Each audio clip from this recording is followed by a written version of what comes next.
আপনি কি রান্না করেছেন? What did you cook? আমি মাছ রান্না করেছি। I made some fish. তুমি কি আলুগুলো ছিলে দিতে পারবে? Can you peel the potatoes? অবশ্যই, আমি এখনই করে দিচ্ছি। Sure, I'll do it right away. সাবধান, আঙুল কেটে ফেলো না। Careful, don't cut your finger. চিন্তা করো না, আমি জানি আমি কি করছি।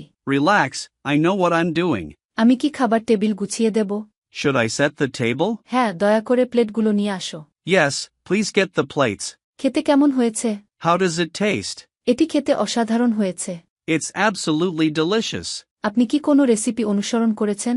Did you follow a recipe? না, আমি নিজের মতো করে বানিয়েছি। I made it myself. লবণ কি খুব বেশি হয়েছে? Is it too salty? না, লবণ একদম ঠিক আছে। No, the salt is just right. আপনি চা নাকি কফি নেবেন? Do you want tea or coffee? আমি চাই নিতে চাই। I'd prefer some tea. এতে কি আরও চিনি লাগবে? Does this need more sugar? মাত্র 1 চিমটি দিলেই হবে। Just a pinch would be enough. তুমি কি টেবিলটা পরিষ্কার করতে পারবে? Can you clear the table? আমি চা শেষ করে এটা করছি। I'll do it after I finish my tea. ইংরেজিতে ফ্লুয়েন্ট হতে স্পোকেন ইংলিশ কোর্সে এনরোল করুন। Online batch, 1-to-1 personal care, video lesson course. ভর্তির জন্য স্ক্রিনে দেয়া নাম্বারে ফোন করুন বা হোয়াটসঅ্যাপে মেসেজ করুন।